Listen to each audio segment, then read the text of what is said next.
Alright. So, tayo po ngayon ay nasa Pasaga, Balansangan, ano? May binilibog tayong mga konto. Manok ng bayan. Ayan, manok ng bayan yung ating hindi.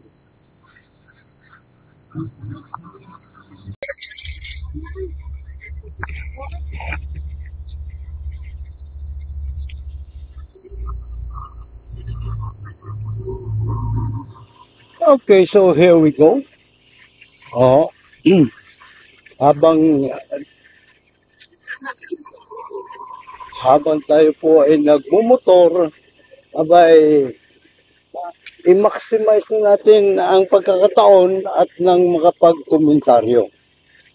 Alam niyo po ito sa usapin ng investment, Maharlika Investment Fund or scam. Ang kanila pong kumbaga reason d'etre. Ang kanila pong argumento, dahilan ay para daw maiksan ang kahirapan ng lalo't higit ng 99.9% masangit sa puweran.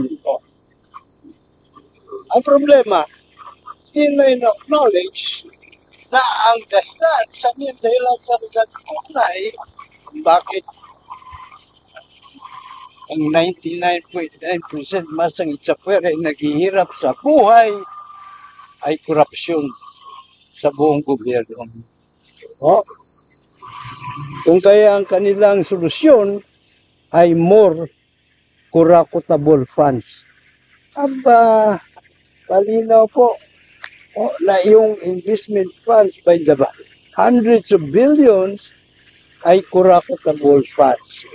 At kahit paano pa nila ipangalandakan na secured yung manong pundong ito laban sa mga salot na kurakot sa pamahalaan ay hindi po nila kayang patunayan ito sa Plaza Miranda. So inahamon ko yung proponent. Lagi sila magsama-sama na. Magdebate tayo sa Plaza Miranda. Patunayan nyo na kaya nyong i-secure ang pera namin, mga taxpayers, laban sa mga salot na kurakot. Ang sinasabi nila, lalagyan daw nila mga matitino na tao na siyang magmamanage ng pondo.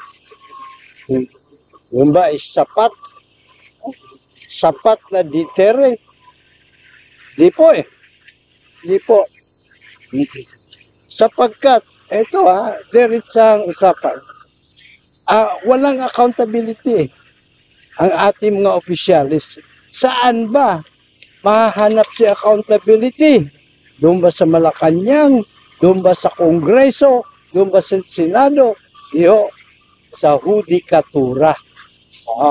So hanggat ang ating sistema ng hustisya ay namamanipula at nasisindikato, kung ating hukuman trial by palakasan na meron tayo, ay wala tayong maasahan ng accountability na yan. Hindi po obra yan. Sapagkat, tingnan nyo, kahit pahuli pa nga pahuli pa yung mga magnanakaw, hindi napapanaguti. Sapagkat kontrolado nila ang hukuman trial by palakasan na meron tayo. Ganun naman po kasimple. Ang usapan po.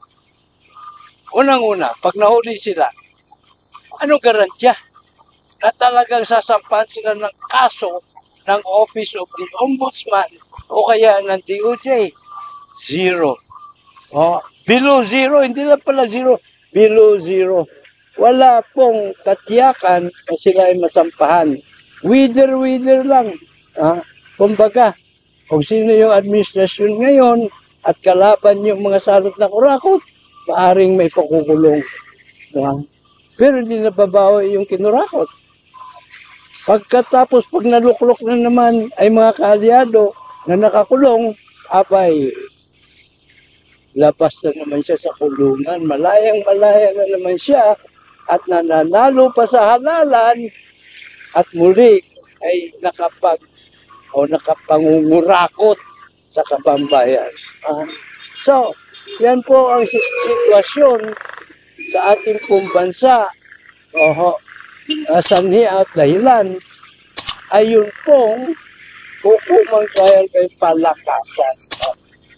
Pero kung sa trial by jury ng people, abay, hindi po pwede.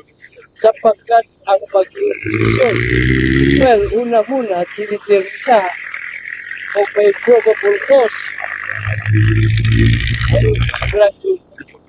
Siyempre, may graduate, ang mamamayar po yun. Hindi ko kaswento ng gobyerno yun. Branded selective po yun. Wala po silang amo kundi sa pili nila mga patriotismo, yung sarili po nilang sentido común, at siyempre pa, yung pagiging patriotismo, makabayan na ngayon hindi po ba? Yung konsensya nila. Bukod doon, siyempre, kapag napatunayan na sila ay pagkakwakan, abay may tulog din sila. Hindi na kawalang-walang yung kaso obstruction of justice. So, sa Amerika, hanggang 20 anyos din yung pagkakulong. Ang kaso mo ay obstruction of justice. So, yun ang pinakamatinding susi kung kaya itong mga jurors, ang mga hindi kilala, by the way, randomly selected ito. Kaya mahirap i-manipula o sindikatuhin.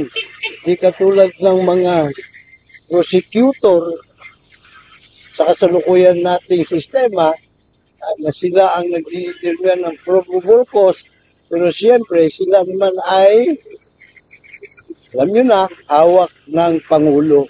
Maging yung ombudsman. Sa kasalukuyan nating sistema, yung ombudsman man, abay hawak rin ng Pangulo. Kaya kung inyo napansin, kung napansin nyo ano ba siya?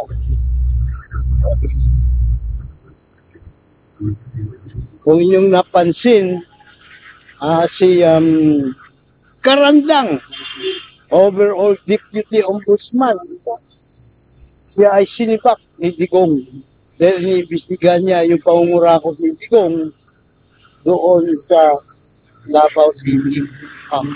Pwede ba sipakin ng isang Pangulo o isang ombudsman? Hala ko siyang karapatan doon kapangyarihan Niya lang, kanyo na, nakasan niya di ba? So, kahit nawala siyang karapatan, isa mo naman siya kukwestiyonin. Sa Korte Suprema, abay good luck. Dito na tayo ngayon sa ating destinasyon. Kakat mo na po. Sige. ID. Yan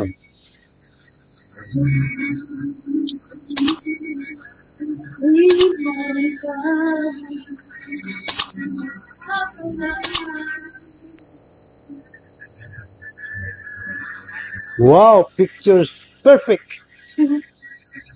309 na lang ito. Ay, may 9 pesos po kayo? Andali, parang meron.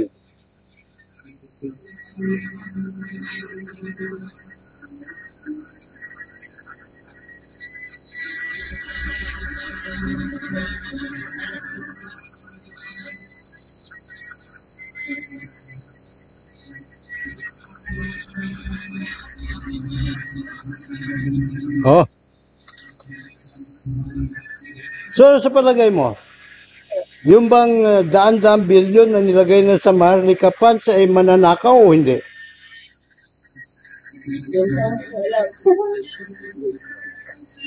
Hindi mo. Lari po kasi kung idea ko ano yung Maharlika Funds na yan Hindi. Pagka hawak ng taga-gobyerno ang pondo, in general, nananakaw ba o hindi? At anong pondo naman dyan, nananakaw di ba? So, kahit na ano pa yung pangalan mo dyan. May pondo po bang dinanakaw? So, Hindi lang yung mananakaw kung siguradong mapapanagot sila. Ay, hindi naman sila napapanagot. Hindi, nakawin mo na. Tapos sabihin pa sa kanila ng mga asawa nila, gago ka pala eh. Hindi ka naman napapanagot, ba't ayaw mo nakawin? sila po araw. Upo sila. Kung sila nakakaw po ba, kahit ang baba, makira. Oo. Gininto ang pagkakataon sa kanila yun eh. Ang makapagnakaw ng hindi napapanagot pagka nakapwesto. Kaya nga po nagkakagawa sa pwesto. Para legal lang po nanakaw. Legal pa. Oh, sige. Thank you po. Thank you.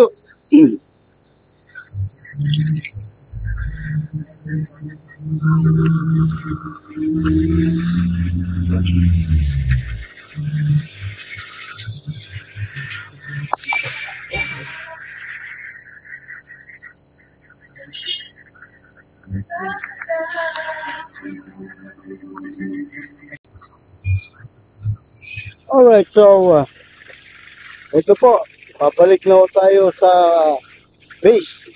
Back to basic ka nga. Oh. Yan. At syempre pa sa papatuloy kung ating pagkutilamis, ay sausapan tayo kanina na tungkol sa puntong korupsyon ang dahilan ng kahirapan ng 99.9% masangit sa pera at ang nakita ho nilang solusyon ay Kurakutamol fans pa more. Hirap pa talaga sila, no ha? Kaya ito hamon na doon sa mga kontra ng panukalang ito. Ha? Ang hamon ko sa kanila, abay, bukod sa pagtutong, affirmative action. Ihain ko ninyo ang tigla ng Bermudo sa Bill of Rights. The right of the sovereign Filipino people to a trial by sa demokrasya po, inherent right ang maging juror ng mga mamayan, no? Sovereign eh, di ba? Sovereign Filipino people. So, ihain po ninyo nang sa ganon ay talagang kukustuhin man nila, hindi lang sila magdadalawang isip. Mga 1,100 isip ang gagawin nila bago nila kukurakutin hindi lang itong sovereign wealth fund or investment fund, kundi lahat na ng pondo sa buong gobyerno. Mag-iisip sila ng matindi-tindi bago po nila pag-isipang pagnakawan tayo. Kasi mapapanagot na sila eh. Di po ba? Pare Koy, gasolinahan mo nga ako na 100 na unleaded. Pero bago mo ako pag-gasolinahan, may tatanong lang ako sa iyo. Yung bang sovereign investment fund eh, mananakaw ng taga-gobyerno, hindi?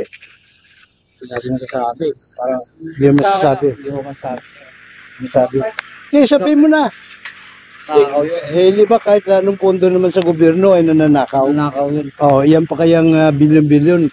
At bakit gusto nila nakawin? Kasi hindi naman sila napapanagot eh. Di ba? Kung tayo man mapunta sa gobyerno, baka pag nakaw tayo na hindi tayo napapanagot, gagawin din natin. Gawin din natin. Di ba? Sir, mga sir. Sige. Kukuha niyo Matagal na nilang pinagnanakawan tayo eh. Pasa na lang nila sa ako. Sabi nila, June daw eh. Di ba yung June 4, tatasaw ng PI? Tatasang? Sahod. Sabi, wala pa naman ah. Ganun? Pambihira ako. Sabi, tatasan daw June 4. Hoy, ako ay sinusulong ko talaga. Magkaroon tayo ng jury justice system. Ang umuhusga sa mga korte, mga mamayan, katulad ng sa Amerika. Sa Amerika yun. Para mapanagot sila, di ba? Dito wala eh. Yun, ang suportahan mo ha.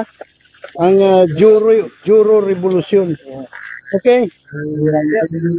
Sige. Pangalian. Ha? Pangalian. Oo, yan to. Agdok. Wait, chokes to go. Salamat. Thank you.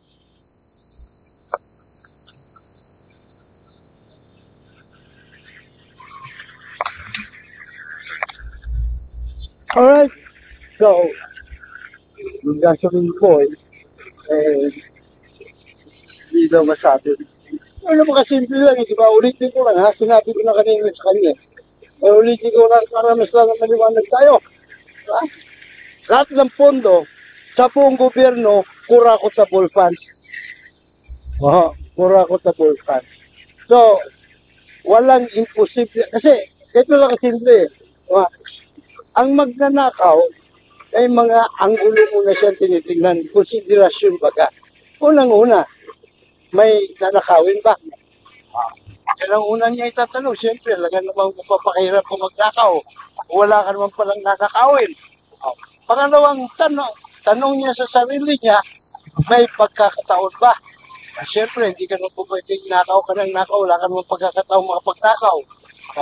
Now, doon sa unang dalawang tanong na yon, ay sigurado, no ha? Merong mananakaw at may pagkakataon. Siyempre, sino yung may pagkakataon doon? Yung mismo may hawak ng pondo. Kung siya nag-a-approve, no ha? Kung paano gagastusin, gugugulin yung pondo. Di ba ba?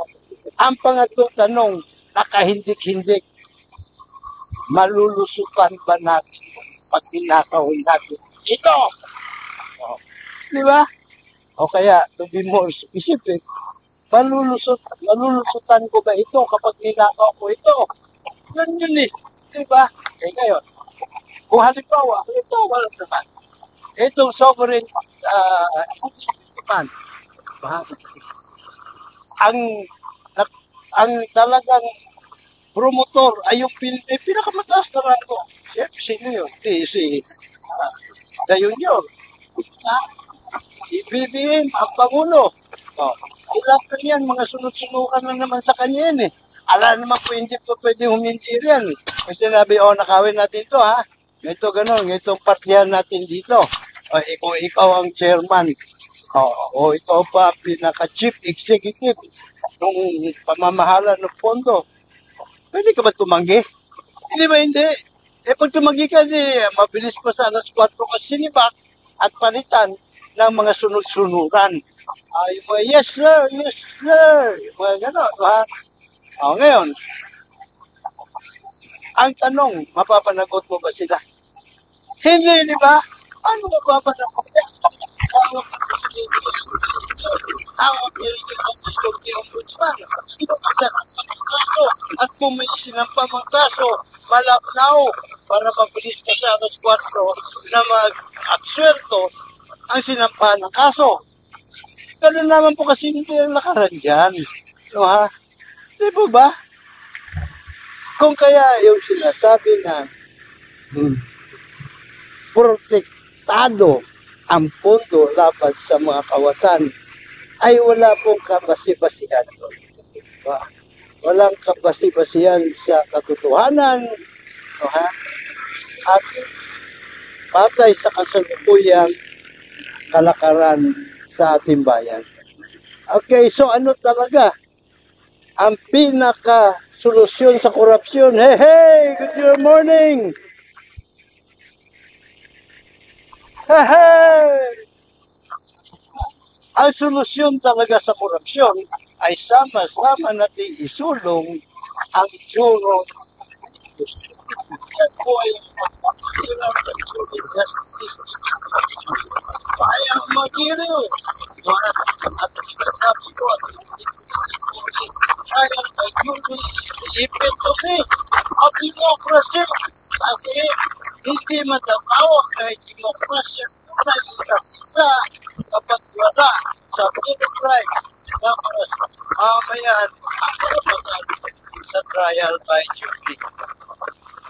Lahat ng mga opisyal sa gobyerno sa ilalim ng hukuman trial by jury ay subject to the law. Walang above the law at lahat ay agarang napapanagot. Napakabilis na ng paglilitis sa jury justice system sapagkat mula umaga hanggang hapon, araw-araw, tuloy-tuloy. Walang humpay hanggang sa ito ay tuluyan nang mahusgahan. So, paano?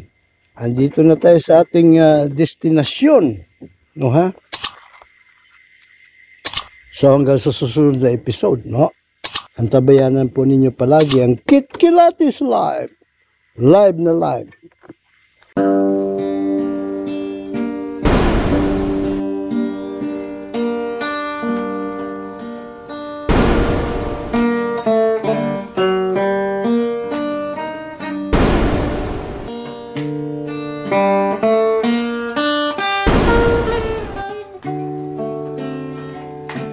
Thank you.